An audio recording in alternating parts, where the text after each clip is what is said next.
My name is Vanessa Liu and I am 34 years old. Last Tuesday, I signed papers that made me the youngest CEO in the history of a Fortune 500 company. There was a press conference, photographers, journalists asking questions about my vision for the future.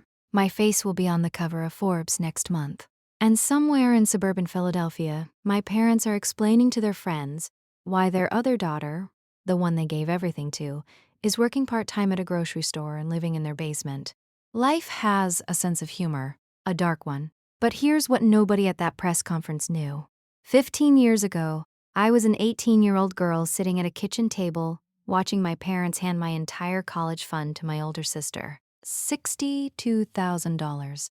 Money my grandmother had left specifically for my education. Gone in a single conversation.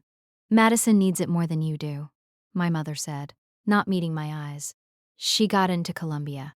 This is her dream school. You'll figure something out. I did figure something out. I figured out how to build an empire from nothing, while the sister they chose squandered every opportunity they gave her.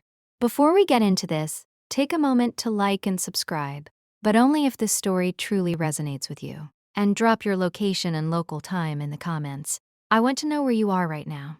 Let me take you back. Not to the boardroom, not to the press conference, but to a split-level house in Bryn Mawr, Pennsylvania, where I learned early that being the second daughter meant being second in everything. Madison was born 3 years before me. From the day I arrived, I was chasing her shadow. She was the pretty one. Blonde hair, blue eyes, the kind of face that made strangers stop my mother on the street.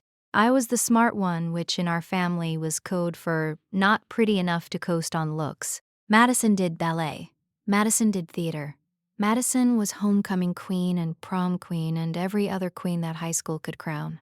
My parents went to every performance, every game, every moment she demanded their attention. I won the state science fair. My father forgot to pick me up from the ceremony. I called home 3 times before my mother finally answered and said, "Oh, honey, we thought you were getting a ride with someone else." Madison had a thing. Madison always had a thing. I learned to need less, to expect nothing, to fill my own cup because no one else was going to do it. By the time I was 16, I had a 4.3 GPA, a perfect SAT score, and acceptance letters from every school I applied to, including full academic scholarships to 3 of them. But the school I really wanted was MIT. The scholarship covered most of it, but not all. There was a gap of about $15,000 a year. That's when I remembered my grandmother's fund. My grandmother, my father's mother, had died when I was 12. She'd left money for both Madison and me, equal amounts, specifically designated for our educations. I'd never touched mine. I'd been saving it for exactly this moment. When I brought it up at dinner, my mother's face did something strange. A flicker of discomfort, a glance at my father, a silence that lasted 3 seconds too long. About that, my father said. They'd already spent it. Not legally. The fund was still technically in my name, but they'd borrowed from it over the years to cover Madison's expenses, her dance lessons, her theater camps, her car, her wardrobe, the trip to Europe she'd taken with her friends after junior year. We always planned to pay it back, my mother said, and I could tell she almost believed it. But then Madison got into Columbia, and the financial aid wasn't enough, and we had to make a choice. A choice, I repeated. Madison's opportunity is once in a lifetime. Columbia doesn't just accept anyone. And you're so capable, Vanessa. You'll find another way. You always do. I sat there, 18 years old, watching my future dissolve in front of me. $62,000. My grandmother's final gift to me, given to Madison without anyone even asking. Grandma left that money for me. I said, specifically for me. She put my name on it. Grandma would have wanted what's best for the family, my father said. Madison going to an Ivy League school is best for the family. What about what's best for me? Silence. My mother reached across the table and patted my hand. Sweetheart, you're so smart. You'll get scholarships. You'll work your way through. Madison doesn't have your resources. She meant brains. She meant the thing they'd always treated as a consolation prize. The intelligence they acknowledged but never celebrated. MIT costs $67,000 a year, I said. My scholarship covers $52,000. I needed that money. Then go somewhere cheaper, my father said. and his tone made it clear the discussion was over. State school is fine. Plenty of successful people went to state schools. I looked at Madison, who'd been silent through all of this, suddenly fascinated by her fingernails. Did you know? I asked her. She shrugged. Mom and Dad said they'd handle it. That shrug, that careless, dismissive shrug, like my future was a minor inconvenience in the grand narrative of her life. I stood up from the table. I didn't yell. I didn't cry. I just looked at my parents, really looked at them, and said, I'll figure something out. I always do. But I want you to remember this moment. Remember that when I needed you, you chose her. Remember that when I asked for what was mine, you gave it away. And remember that you told me I'd be fine with less. I walked upstairs. I packed a bag and I called my aunt, my mother's sister, the black sheep of the family, the one who'd been cut off for marrying beneath her station. Aunt Rita, I said, I need a place to stay. How soon can you get here? I was on a bus to Chicago by midnight. If you've ever been in a situation where your family chose someone else over you, where the people who should have protected you gave your future away, drop a fire emoji in the comments. And if you think my parents are going to regret this, type karma. Aunt Rita lived in a 2-bedroom apartment in Rogers Park, on the north side of Chicago. She worked as a paralegal, made just enough to cover rent, and had a cat named Justice who hated everyone except me. Your mother always did pick favorites, Rita said the night I arrived, setting a cup of tea in front of me. Growing up, it was the same with us. I was the difficult one. She was the golden child. Some patterns repeat. What do I do now? I asked. MIT's off the table. I have no money. I have nothing. You have a brain, Rita said. That's more than most people start with. She was right. I couldn't afford MIT, but I could afford community college. Barely. I enrolled that fall, working 2 jobs to cover tuition and help Rita with rent. I took 20 credits a semester, slept 4 hours a night, and graduated in 18 months with a perfect GPA. Then I transferred to University of Illinois on a full scholarship. Then I got an MBA from Northwestern on another scholarship while working full-time at a startup. Every step of the way, I thought about that kitchen table. Every time I wanted to quit, I remembered my father's voice. State school is fine. Plenty of successful people went to state schools. He'd meant it as dismissal. I took it as a challenge. The startup I worked at during my MBA was called Technova. It was small, 30 employees, scrappy, always on the verge of either breakthrough or bankruptcy. I started as an operations intern. By the time I finished my MBA, I was running their entire logistics division. The CEO, a woman named Patricia Okonkwo, became my mentor. She'd built the company from nothing, and she saw something in me that no one else had bothered to look for. You work like you have something to prove, she said once. I do. Good. Channel that. But don't let it consume you. Revenge is a fuel that burns out fast. Purpose lasts longer. I stopped working to prove my parents wrong. I started working to prove myself right. By 28, I was VP of Operations. By 30, I was COO. By 32, Patricia called me into her office and told me she was retiring.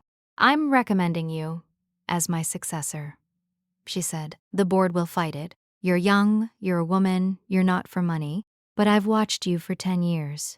You're ready. The board did fight it. For 18 months, they interviewed external candidates, tried to poach executives from bigger companies, did everything they could to avoid promoting the woman who'd been running their operations since she was 23. In the end, the numbers spoke for themselves. Every division I touched improved. Every crisis I managed was resolved. Every quarter I oversaw exceeded projections. Last Tuesday, they stopped fighting. While I was building my career, Madison was building nothing. I didn't keep close tabs on her. I'd cut contact with my parents after that night, and Madison came as part of the package. But Aunt Rita stayed loosely connected to the family, and occasionally, she'd pass along updates. Madison lasted 2 years at Columbia before dropping out. The official story was mental health. The real story, according to a cousin who knew someone, was that she'd stopped going to class entirely. Too many parties, too many distractions, too much freedom with no structure. My parents paid for her to find herself in Europe for a year. Then they paid for her to get a certificate in interior design. Then they paid for her to start a small business that folded within 6 months. Then they paid for her to move back home while she figured out her next move. The next move never came. By the time I was 30, Madison was 23, living in my parents' basement, working part-time at a boutique retail store, and posting Instagram photos that made her life look far more glamorous than it was. $62,000, my grandmother's money, given to a woman who couldn't even finish the degree it paid for. I thought about reaching out sometimes, not to reconcile, just to see what they'd say, whether they'd acknowledge what they'd done, whether my success had made them reconsider their choices. But every time I picked up the phone, I remembered my mother's hand patting mine. "You're so capable, Vanessa. You'll figure something out." I had figured something out. I'd figured out that I didn't need people who only valued me for my ability to need less. The press release about my CEO appointment went out on a Tuesday. By Wednesday, my inbox was flooded with messages. Congratulations from colleagues, interview requests from journalists, and one email that made me stop scrolling. Subject: Congratulations, from Madison Liu. I didn't open it, not yet. I wasn't ready to read whatever performative pride my sister had decided to offer. But I did check LinkedIn, and there, in my connection requests, was my mother, Carol Liu, wanting to connect. After 15 years of silence, she wanted to connect on LinkedIn. I have to pause here. What do you think my mother's message said? Option A, a genuine apology. Option B, a request for money. Option C, pretending nothing had happened. Drop your answer in the comments. I let the connection request sit for 3 days. On the 4th day, I accepted it. Not because I wanted a relationship, but because I wanted to see what she'd say. Her message came within hours. "Vanessa, I saw the news. I'm so proud of you. I always knew you'd do something incredible. Your father and I would love to see you when you have time. We miss you. Love, Mom. Proud of me. Knew I'd do something incredible. Missed me. 15 years. No calls, no emails, no acknowledgement of what they'd done. And now, with my face on business magazines and my name in headlines, they were proud." I didn't respond. But I did some research. I had resources now, not just money, but access. I asked my assistant to quietly pull together information about my parents' current situation. Not for any nefarious purpose. I just wanted to understand what I was dealing with. The picture was worse than I'd expected. My father had been pushed into early retirement 5 years ago. His pension was modest. My mother had never worked. She'd always believed that was beneath her station.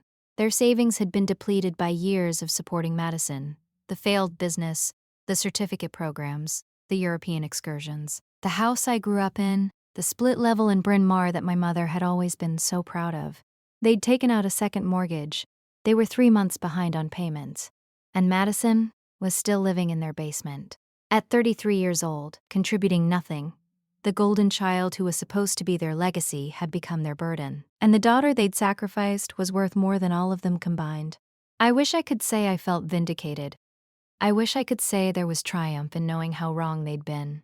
Instead, I just felt tired. Tired of the weight I'd carried, tired of the anger I'd nursed, tired of being defined by people who'd never really seen me. I called Aunt Rita. They reached out. I said, "I heard. Your mother's been calling me too, asking if I can put in a good word." "What did you tell her?" "I told her the truth, that you built your life without them, and you don't owe them access to it now that it's successful." Rita paused. "But that's my opinion. What do you want to do?" I thought about it, really thought. "I want to see them," I said. "Not for reconciliation, not for closure. I just want them to look at me and understand, really understand, what they gave up." Is that healthy? Probably not. But I've spent 15 years being healthy. I think I've earned one uncomfortable dinner. If you haven't subscribed yet, now is the time, because the next part of this story is where everything comes crashing down. I arranged the meeting for a Saturday in October. I was in Philadelphia for a conference anyway. One of those industry events where people pay $5,000 to hear CEOs talk about synergy and disruption. After my keynote, I drove to Bryn Mawr. The house looked smaller than I remembered, shabbier. The shutters needed painting. The lawn was overgrown in patches. This was the palace they'd sacrificed me to maintain, and even that was falling apart. My mother answered the door. She'd aged 15 years in 15 years, more gray than brown now, deeper lines around her mouth. a nervousness in her eyes I'd never seen before. "Vanessa?" She breathed. "You came. You actually came." I said I would. She stepped aside to let me in. The interior was worse than the exterior. Cluttered, dusty, the furniture I remembered now worn and dated. The family photos on the wall stopped around the year I left. I wasn't in any of them. My father was in the living room, sitting in his old recliner. He stood when I entered, and I saw the same thing I'd seen in my mother. Age, decline, a diminishment that went beyond the physical. "Look at you," he said. "A CEO, my daughter the CEO. Is that what I am?" Silence. Madison appeared from the basement stairs. She was still pretty, technically, but the years had not been kind. There was a puffiness around her face, a dullness in her eyes. She looked like someone who'd been promising to start their life tomorrow for a decade straight. "Vanessa?" she said. Hey. We sat. My mother brought coffee in mismatched mugs. Nobody knew what to say, so I decided to start. "You reached out because I'm successful now," I said. "Let's not pretend otherwise. 15 years of silence, and the moment my name is in headlines, suddenly you miss me." My mother's face crumpled. "That's not. It is. And that's fine. I didn't come here expecting an apology. I came here to say what I should have said 15 years ago." I looked at my father. "You gave my money to Madison. Money my grandmother left for me. Money that was supposed to be my future. And when I objected, you told me to figure something out. We thought, I don't care what you thought. I care what you did. You made a choice. You chose her. You always chose her. And I want you to look at me now. Really look. And understand what that choice cost you." I stood up, walked to the window, looked out at the overgrown lawn. "I'm worth $400 million, I said. "The company I run has a market cap of $32 billion. I have the power to make or break careers, to shape industries, to influence policy. I have everything you told me I'd never have because I went to state school instead of MIT. I turned back to face them. And you have a second mortgage you can't pay. A daughter, living in your basement. A retirement that's going to run out of money in 5 years. You bet on the wrong horse, and now you want me to bail you out." The silence was suffocating. My mother was crying silently. My father was staring at his hands. Madison looked like she wanted to disappear into the couch cushions. "We didn't reach out for money," my mother said finally, her voice breaking. "We reached out because we miss you. We made mistakes. We know that now. But you're still our daughter. I've been your daughter for 34 years. That didn't stop you from choosing Madison at every turn. It didn't stop you from taking my inheritance. It didn't stop you from spending 15 years pretending I didn't exist." I shook my head. "You don't miss me. You miss what I represent now. Success. Prestige. The chance to tell your friends that your daughter is a CEO. That's not fair," my father said quietly. "Fair?" I almost laughed. "You want to talk about fair? Fair is getting what you were promised. Fair is having parents who support both their children equally. Fair is not watching your college fund get handed to your sister while you're told to figure something out." I turned to Madison. "And you knew what they were doing. You took that money without a second thought. You let them sacrifice my future for yours. And then you wasted it. 2 years at Columbia before dropping out. How much of my grandmother's money went toward parties you don't even remember?" Madison's eyes welled up. "I didn't ask for any of this. I didn't ask to be the favorite. You just took what was offered. I know. That's almost worse. You weren't even malicious. You were just careless. I was collateral damage in your carelessness." I sat back down. My coffee was cold. I didn't care. "Here's what's going to happen," I said. "I'm not going to bail you out. I'm not going to pay off your mortgage or fund Madison's next opportunity or pretend that everything is fine. That would teach you nothing." My father's face hardened.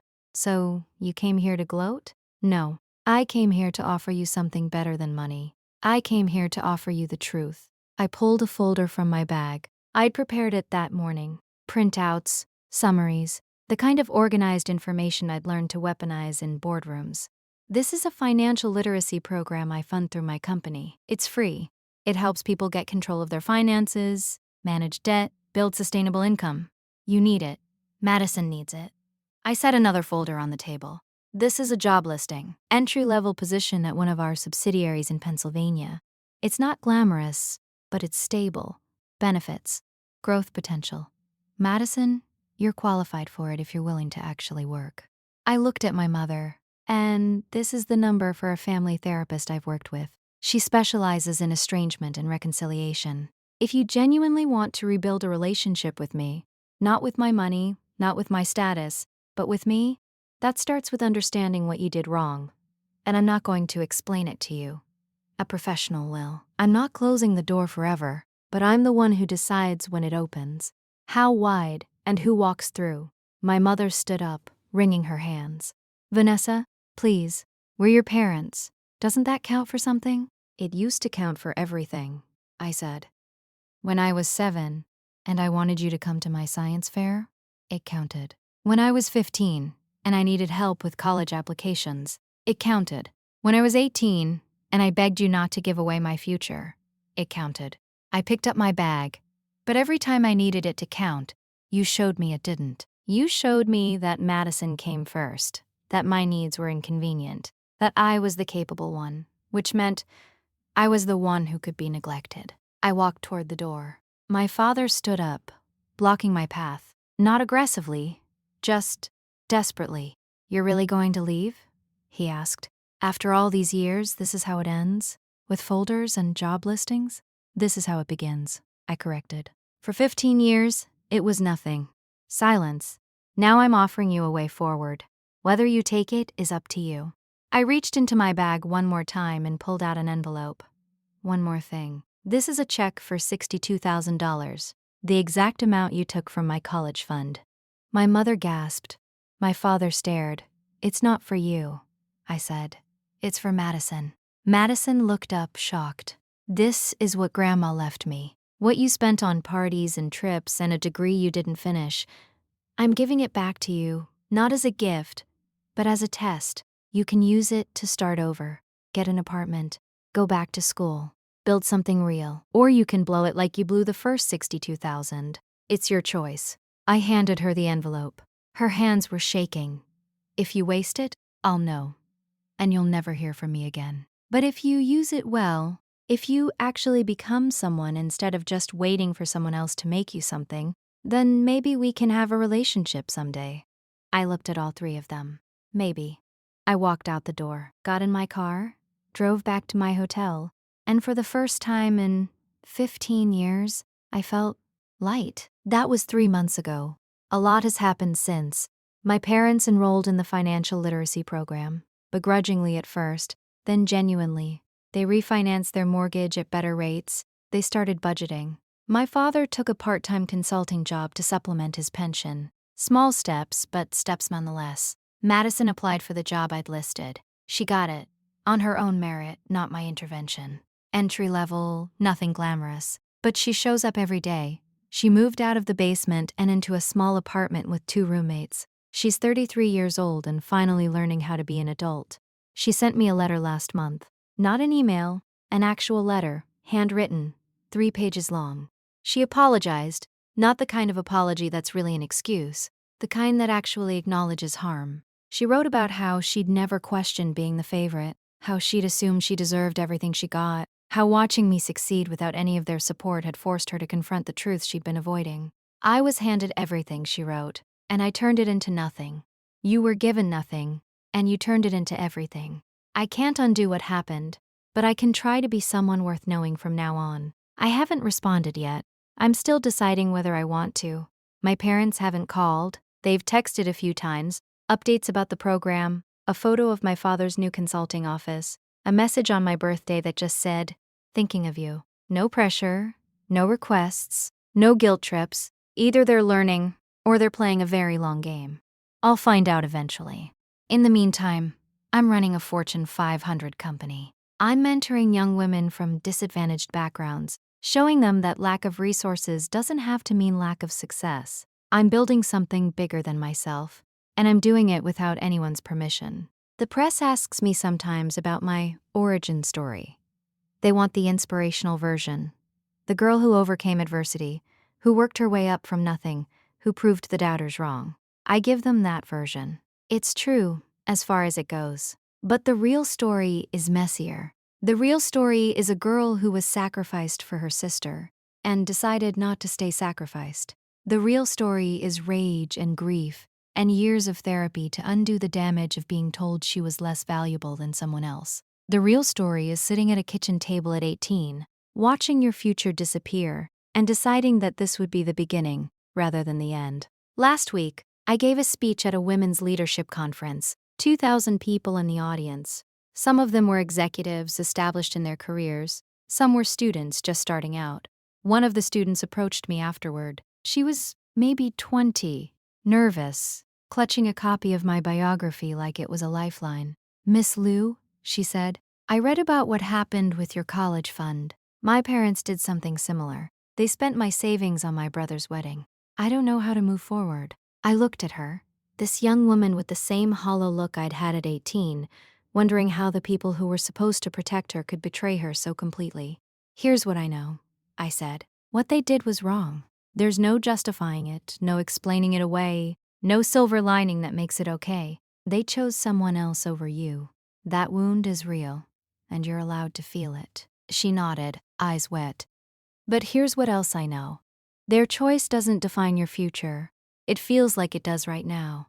It feels like they've stolen something irreplaceable. And in some ways they have.